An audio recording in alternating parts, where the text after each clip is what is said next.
1-1. I have to admit, while Alistair McKenzie joined me, that I'm not happy. I'm sorry to say, but I'm not happy about the performance of Lazio. Yes, we're going to talk plenty about missing players. We didn't have Luis Alberto, Leiva, Ciro Immobile. But still, I thought, Alistair, that Lazio could have won this match. Even without these three very important players, I thought Lazio was a better team and should have won this match.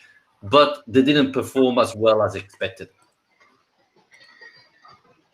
Yeah, absolutely. No, I absolutely agree with that assessment.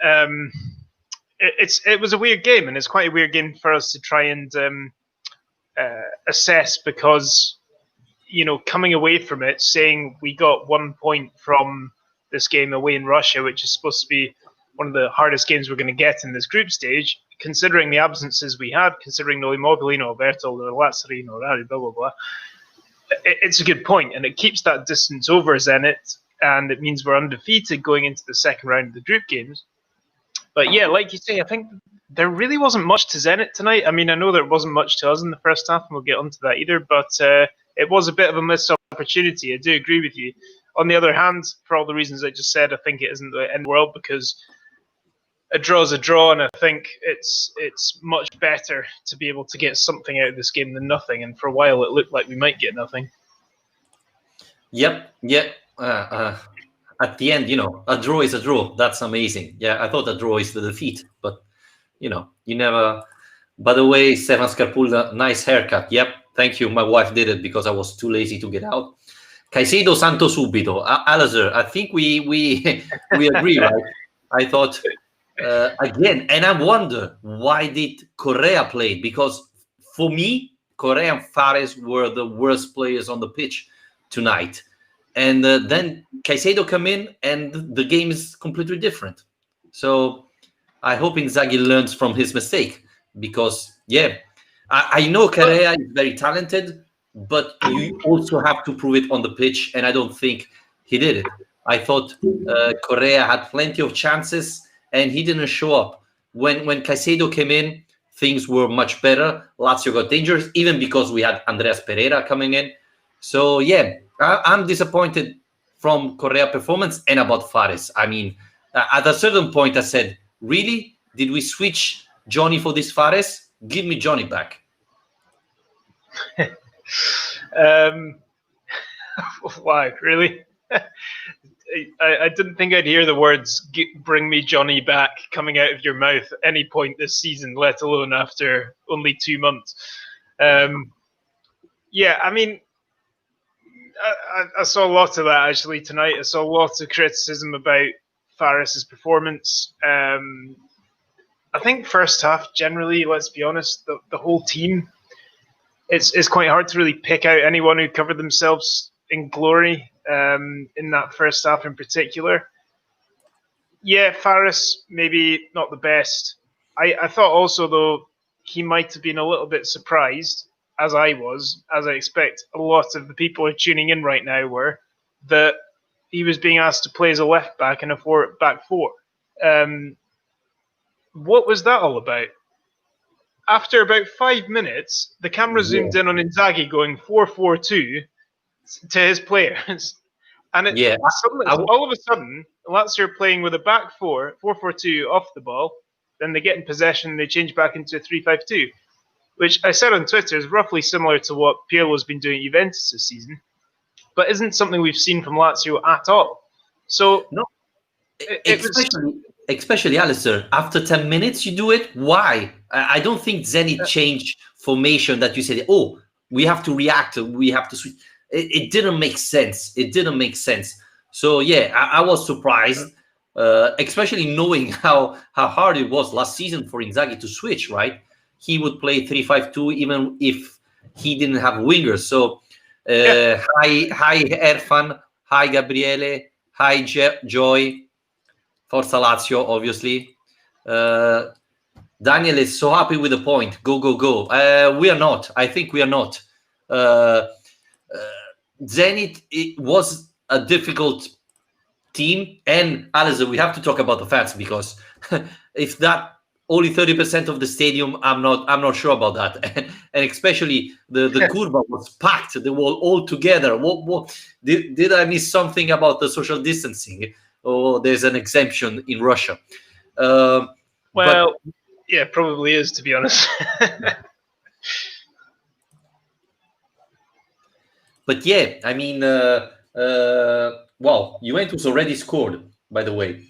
But yeah, this Zenit is not the team that was a couple of years ago.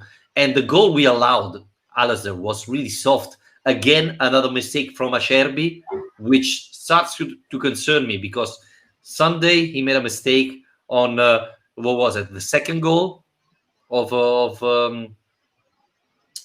Torino. Was it the second or the first? I don't remember. And then today, on the only chance they had in the first half, Acerbi did a mistake. Erfan, my main question is, can we terminate Johnny's loan? I'm thinking at least bring back Turmisi. Fares, Fares is far worse than what we thought. Alistair, they're coming. Come on. It's like we're going back in time to Monday when we were talking about Vedat Murici again. And I'm sure many of those comments will come back again and give it 5 minutes. But look, he's not. It's the same stuff. He's not been with the team for that long. He's not had that long to adapt. Like we just said, he was being thrown into a new system that surprised all of us that Lazio haven't used before. Yes, I agree. I think he hasn't been playing at the level we expect from him. He hasn't been playing at the level that we need him to. But come on, let's. I expect it was a joke about Johnny and Dermisi coming back, but I think Fares, it was only 2 weeks ago that people were chiming in on our podcast, sending us messages saying, I think Fares, we finally found the backup to Lulic we've been looking for. I think let's not get too overreactive to one performance, regardless of how good or bad it is. I think for me, he's just been fine. I think since he came in, he's been fine. 6 out of 10. I mean, I don't think he's done much more than that, but it's not a disaster. It's not brilliant. What was that? You're used to Scottish football, so the level is quite low, I don't know if you noticed, but I watch a lot more Italian football than Scottish football. I don't know. I don't watch you at home, what you're doing. So, but you mentioned Murici. I thought Murici played very well today. I thought we saw an improvement of Murici. He definitely played better than Correa. And I was surprised to see him getting off the pitch instead of Correa. The only thing I would add is a reminder to all the other Lazio players. You have Murici in the box. When you're doing a cross, don't look for Correa or other players. Look for Murici. He's very good with his head. Let's try to use it. So, yeah, Alistair, I don't know if you agree with me. I was impressed by Murici. That was really a positive performance from him in a difficult situation because Lazio wasn't playing great.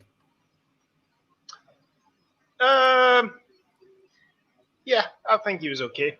I don't know. I wasn't that impressed. I think, I still have worries about his technical ability. I think that he struggled on the ball a bit. Again, his first touch, too heavy, some wayward passes. But what we did see is a bit more of a kind of idea of how the team plays and how he can best use his abilities within that structure.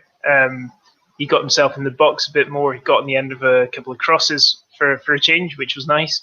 And yeah, I think that perhaps he's almost too willing to link up. Sometimes he's kind of dropping deep into midfield to try and link up with the players who progress up the pitch.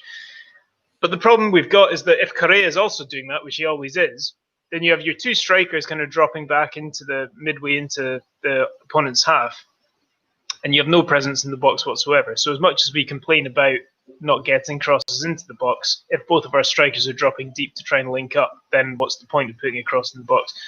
So I think we saw a bit more of that from Murici tonight, which was good, but I'm not that excited about him yet. I think he needs a goal, doesn't he? I think that's all it is. He needs a goal, and then people will start getting behind him a bit more.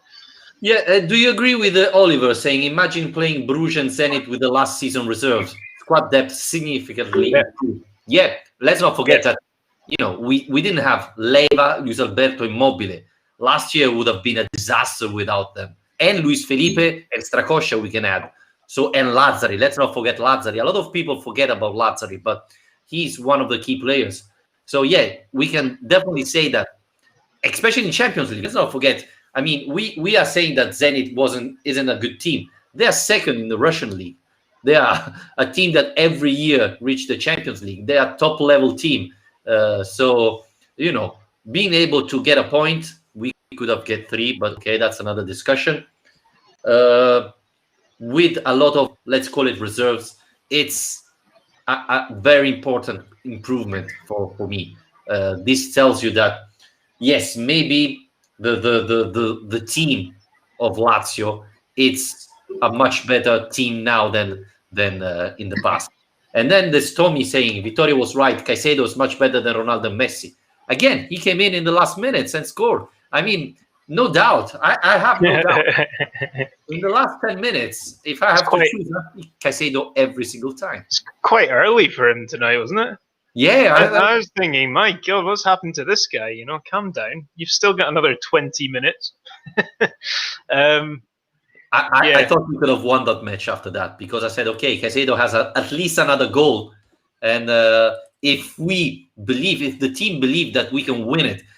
One thing I noticed, Alistair, I don't know if you noticed at the same, is that against Torino, after the equalizer, the team still was looking for the 3 points.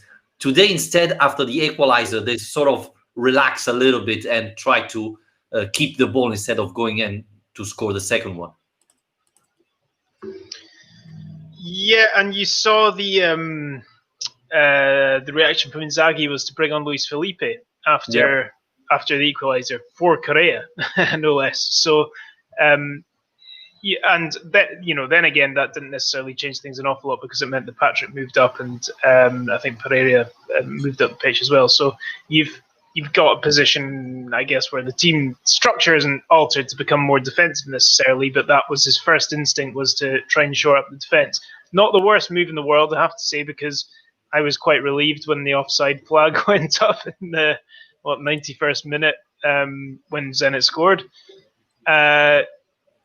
But yeah, you know what comes away from me, I mean, it was a really good point that was made earlier about the squad depth, because Europa League last season, let's not forget, we were terrible. And the big part of the reason for being so bad in the Europa League last year was that Inzaghi was using it as a competition to try players out and to rotate his team, and the team that was rotated wasn't good enough.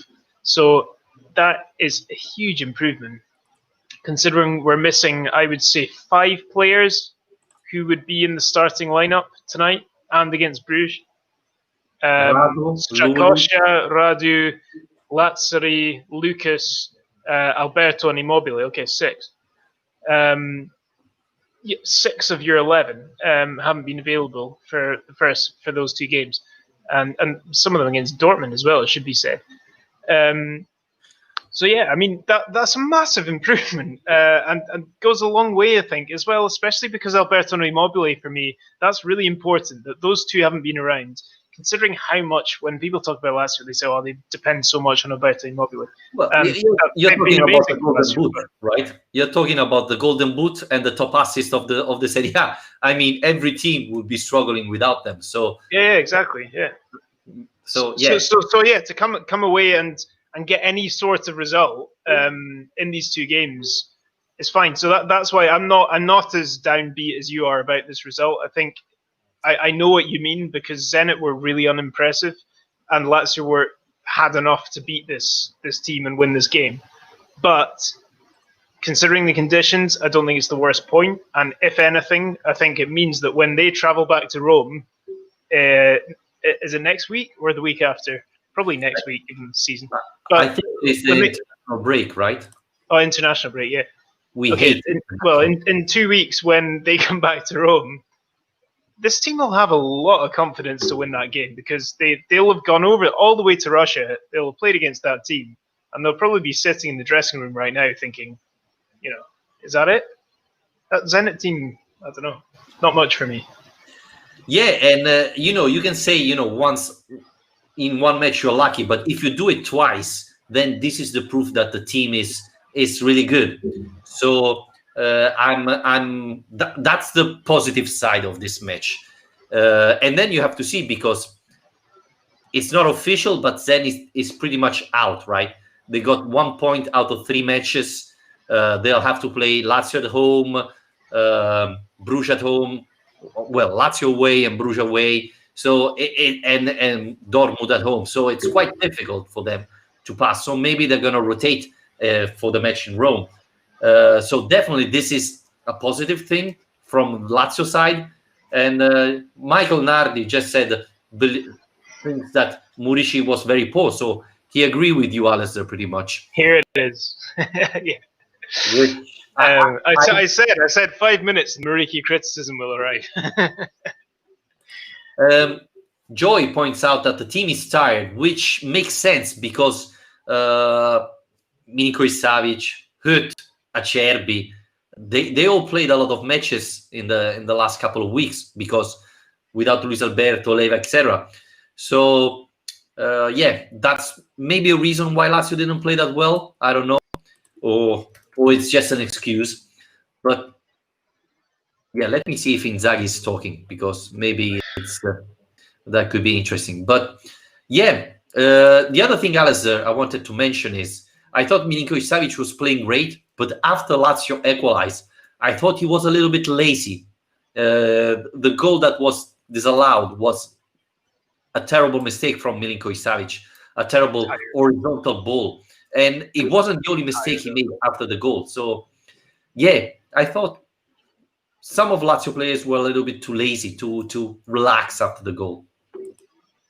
I disagree with that. I think Milinkovic was just really tired because in the absence of Alberto, we talked about it on Monday, Milinkovic has been asked to do a lot more in midfield. And he has been playing every single game. He's not only been doing that, he's been captaining the team. Well, Parolo was from the start tonight, but he finished as captain, which he has done in other games as well.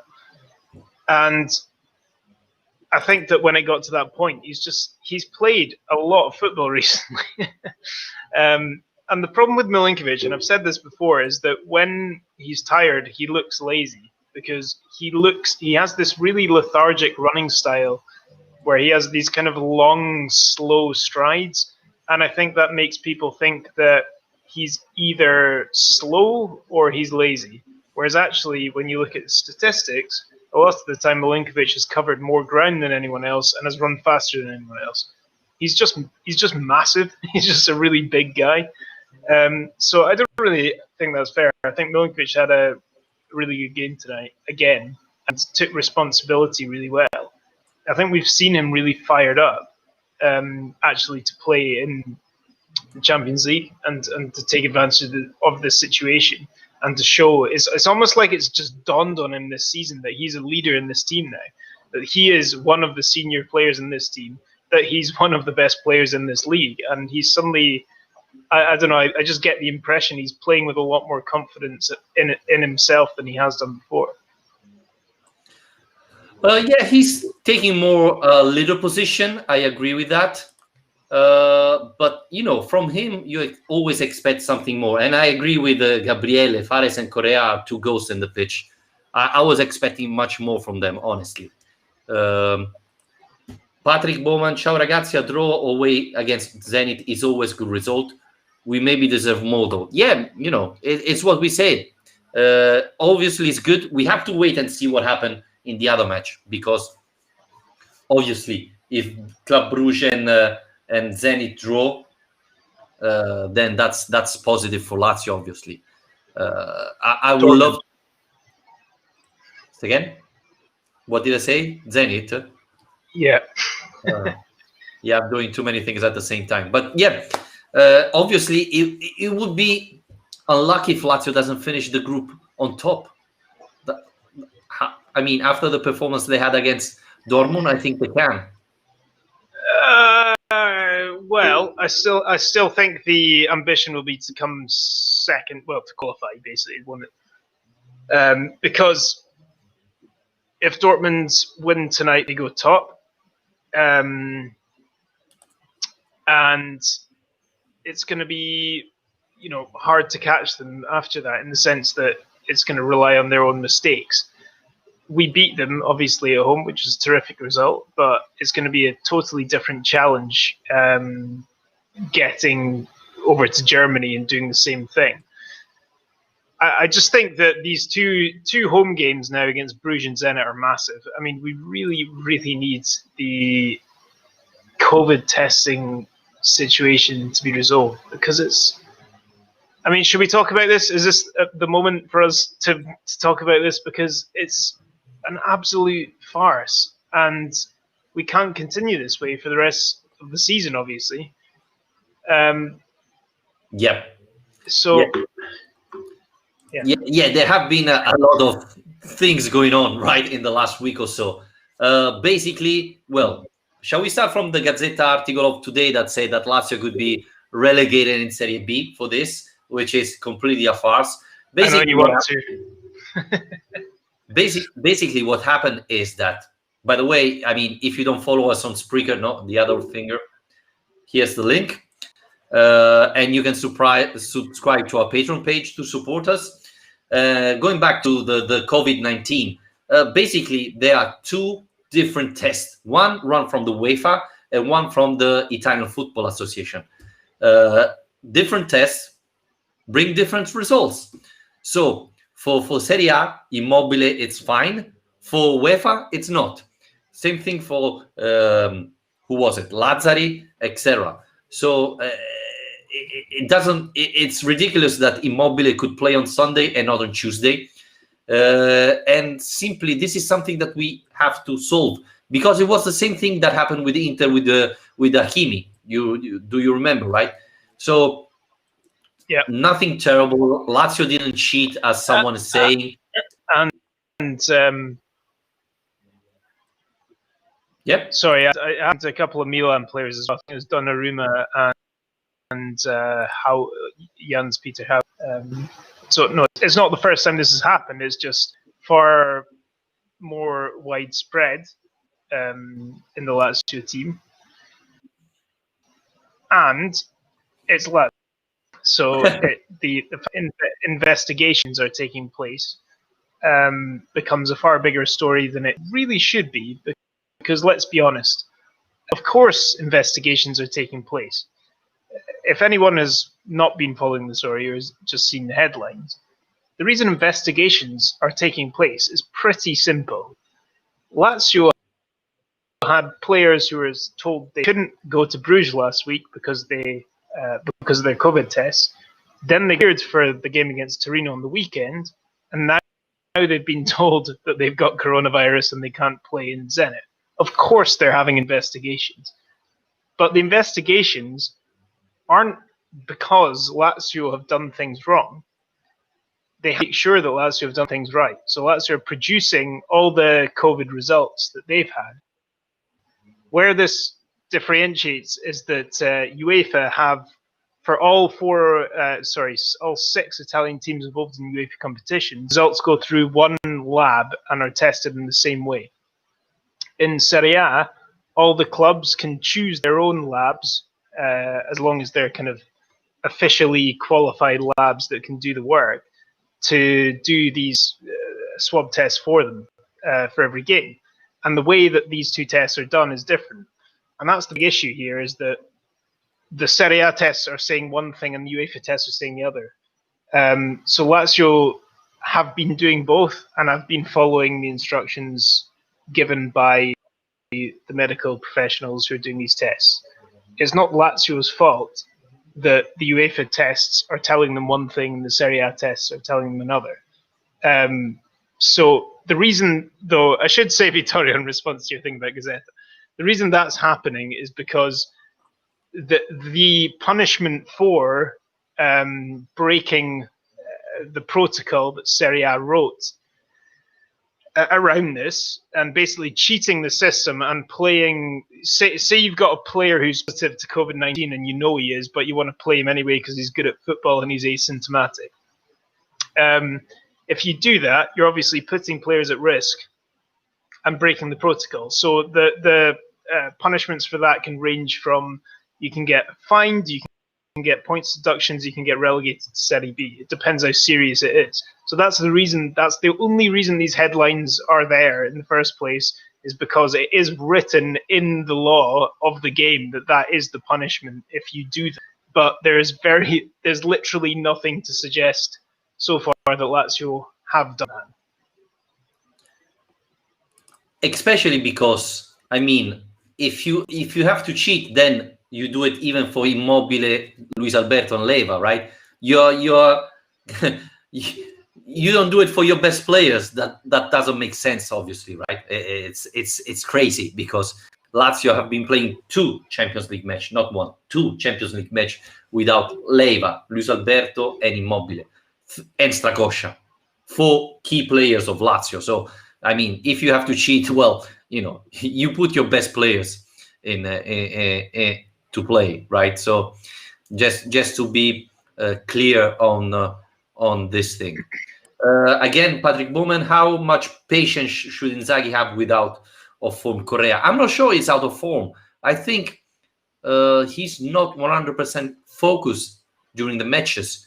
He can be incredible, but I thought he wasn't focused tonight. I don't know for which reason. Do you agree, Alistair? Yeah. I mean, I would say he's out of form. I probably agree with Patrick on that because he's. Well, I mean, he did score a good goal recently against Bruges. Let's not forget, which made a big difference in that game. And he has had his moments, but I just think that in the absence of him, we look to Correa to be the guy who's going to lead the attack. And of course we do, because Caicedo, I think we know by now, is this reliable reserve, and Murici is so untested that we can't really say anything about him yet. So if Immobile is not available, I don't know if Correa recognises this fact yet, but he's the guy we need up there to be the experienced striker that we've got, who can score goals, who can string the attacks together, who can basically lead the line in Chiro's absence. So I think that's a big part of the reason Inzaghi keeps relying on him, is that he doesn't have Chiro around. I think if it was simply a question, as it always has been in the past, of who partners Chiro, then we might see Correa, we might see Inzaghi's patience with Correa wearing thin sooner, because he has 3 options of who to partner Immobile with. But the reality is he doesn't have that luxury. And to choose a strike partnership, Correa is the guy I guess he thinks he can trust.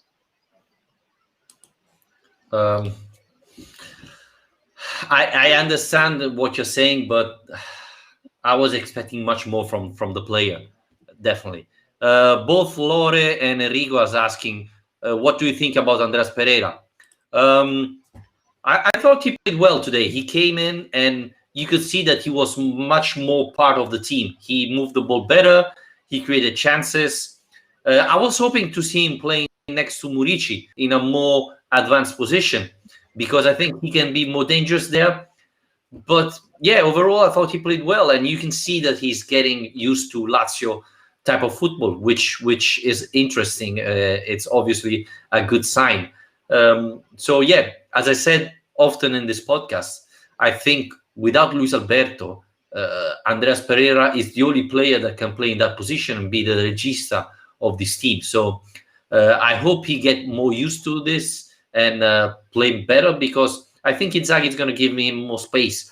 I thought Pereira played well, Alistair. I thought Akpa Pro didn't. And I don't know if the yellow card he got immediately affected him, but I didn't see the same Akpa Pro that we saw in the other matches. Maybe he's tired like the other team, like the other players of the team, but I was hoping a little bit more from him.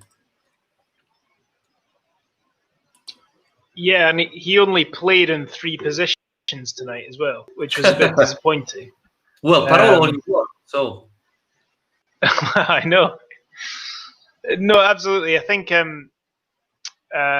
he played centre mid, then he got moved to the left of midfield, and then he ended up at right wing back. So classic Akpa Akpro night. But no, I think that for me, I do that it was probably his least impressive game for Lazio so far, actually. But I think a lot of that was tempered by the fact that he was given a yellow card so early. And I spoke a bit on Monday about the fact that he has this amazing ability to kind of sweep up and, intercept the ball and win the ball off players. And that's such a big part of his. That I do wonder if getting a yellow card after 5 or 6 minutes just took that aggression out of his game a bit. Because we know how scared Inzaghi gets about midfielders and yellow cards. He always substitutes Leva as soon as he gets booked. So I do think that perhaps that took an important part of his game away from him. Because for Akpak Pro, aggression is huge. We've seen that. I mean, that's why we like him so much. He's really energetic, really dynamic. While he's going to either win it or he's going to find it. And if he gets a yellow card that early and he's got Inzaghi screaming at him from the touchline to be careful, then perhaps that takes a big part of his game away. That was my only explanation for it. Yeah, Stefan Scarpulla is asking who misses a match first, Acerbi or Patrick? I would say Patrick, but I'm not convinced. I as I said at the beginning, I didn't like Acerbi's performance today. Well, Acerbi hates games more than anything. He refuses to miss games, so it has to be Patrick. I mean, Luis Felipe has to come back at some point, and he does. It's a question who he comes in for. Is it that he swaps in and plays in the centre of the back three, which we've talked about before as being his best position, and they kick out Wesley Hood? Or does he come back in on the right side of that back three so that Acerbi can return to that position? Or so that Acerbi can stay on the left and Hood in the middle, wherever he likes. But no, I mean, I think Luis Felipe is a really good defender, so I think he has to sooner or later when he's ready. So yeah, I don't know. Patrick first for me. Acerbi. Yeah, definitely. Hood played well today. I thought he was the best defender. So yeah, he's getting used to that position. So I don't know. I think when Rado will come back, we will see some changes there. But without Rado coming back, I think Inzaghi will keep it in the central position and Acerbi on the left side. Daniel, I thought with Cataldi our passing game was better, quicker, good performance from him. It's good to have Cataldi back, Alistair, because he can be very important.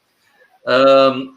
I didn't think he made our midfield better, but it's a good sign to have him back because he can be another very important. We talked at the beginning how the depth of this team have increased, and obviously Cataldi is part of that thought, right? Cataldi giving Inzaghi much more option.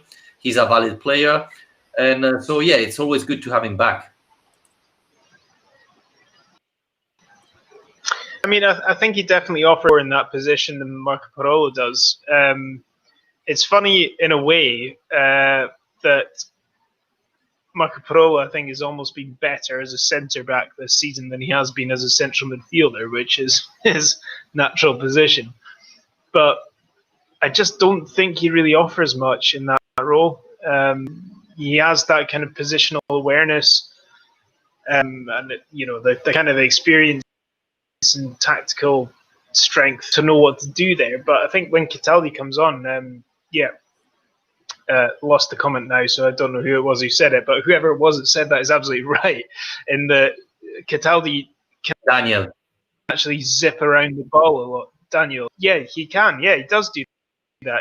His passing game is much better. And the other thing you get when you get Cataldi on the pitch is you have a big threat from set pieces.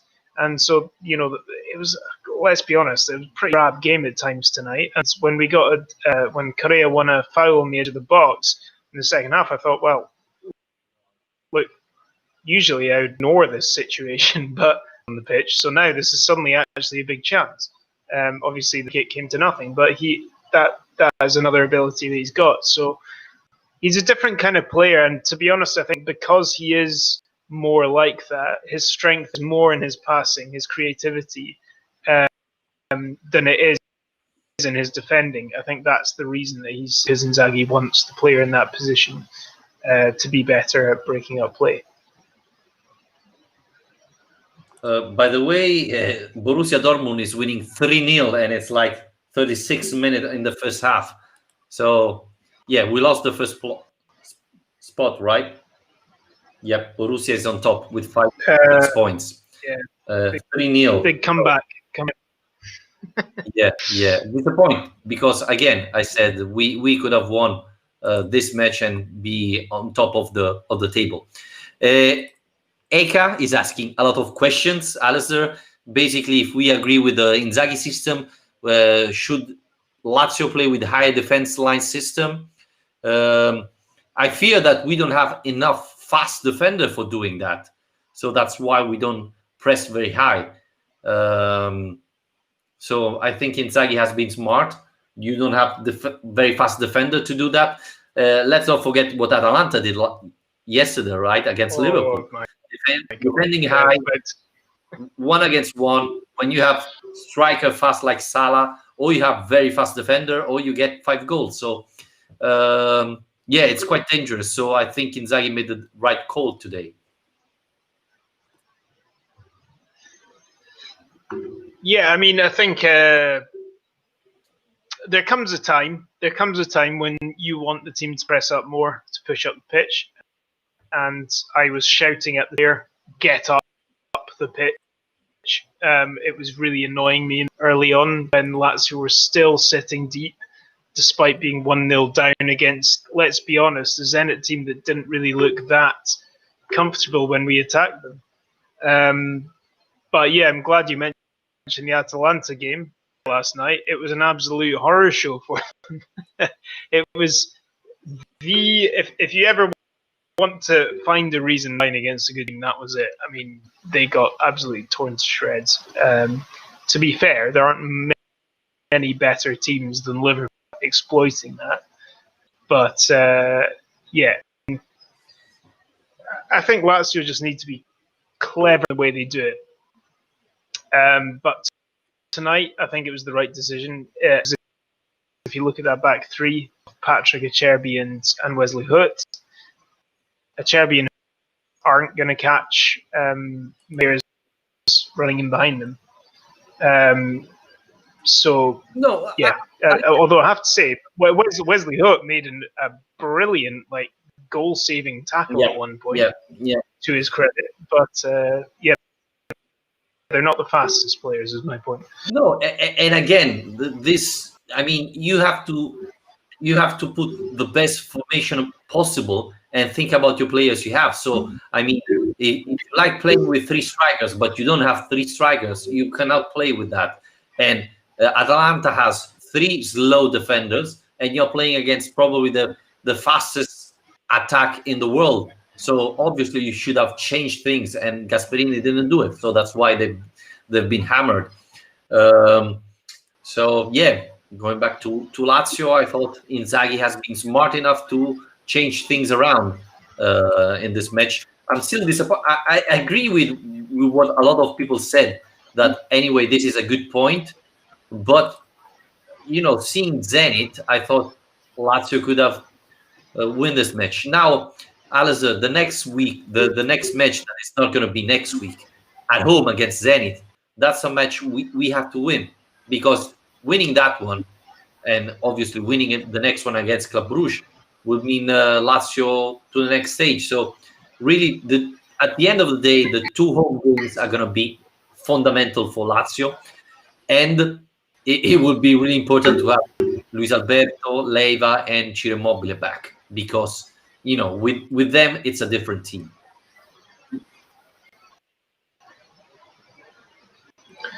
Yeah, and it's a different team, but it's the team we want to show the world that we got in the Champions League. You know, it's frustrating that we've only had to do that, and we beat Dortmund, and suddenly there's this kind of fuse lit where people kind of paid it. But wow, this is a proper team, because that was a really really good win, really good performance, good team. But we know Lazio are capable of doing that. And after the game, it was just basically a reminder of how good that team actually is. The problem is we've not had an opportunity to then use that team again in the Champions League. You know, the wind's gone away from Lazio's sails a little bit in terms of this competition because we've had to get two results, which I think have been good in the sense of the competition, the availability, and so on, but not in the sense of kind of making the most of being back in the Champions League. So yeah, I think it's going to be massive, especially Alberto and Immobile, to get those two and Lazio back in the team would make a huge difference. And yeah, you know, from what we've seen so far, I think we have to be pretty confident of qualifying. We have to be, because we've managed to get this far, and it's not our best team by any stretch of the imagination. But at least the good thing, Alistair, is that Sunday there's Juventus and Immobile, Leiva, Luis Alberto, Lazzari, Strakosha are fresh. They didn't play. Well, we hope that Luis Alberto and Lazzari will be able to play Sunday. But, you know, Immobile and Leiva should be able, and Strakosha as well, as they played on Sunday against Torino. So, you know, overall, we have this good thing. Against Juventus, they're going to be fresh. And maybe they're going to show everybody their talent. A very, very important match against Juventus. Juventus is playing today. They're winning. And it's going to be really important for the league, for Lazio to win that match. And then the international break comes. So there's going to be time to relax and recover a little bit. But, yeah, let's say the funny thing, Alistair, is that at the beginning of this group, we would have been really happy to arrive at this point and have 5 points, right? Winning one match, drawing two, we would have been happy. Now, at the end, we would have hoped to get maybe 2 points more, probably. But so, yeah, it's strange. But, I mean, as you said, Lazio has huge chances of passing this group, maybe behind Dortmund, but still very good chances because have proved to be better than Club Brugge and Zenit. So this is encouraging, right?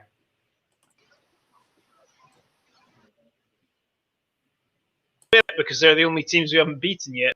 But yeah, I take your point. I think it's, you know, been pretty good. I mean, 5 points we would have taken beforehand. We probably wouldn't have expected them to come with 3 being against Dortmund. But it's going to be one way or another, and this is where we are. So, you know, again, I think away of play, we perhaps should have and could have got a better result than we did tonight. But a point in Russia is huge, because not only does it keep us where we are in the group, but it you know, maintains that gap between us and Zenit, and that's really important. I think, Alistair, we can wrap it up here. Thanks everybody for listening, for joining us. Remember that you can follow us on Spreaker, Spotify, Patreon if you want to support the channel.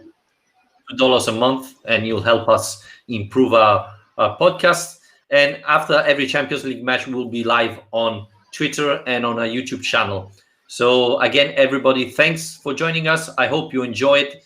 And thanks again, Alistair. We're going to talk after Juventus-Lazio, right? Yeah, really looking forward to that game, actually. So let's hope for the best. Everybody.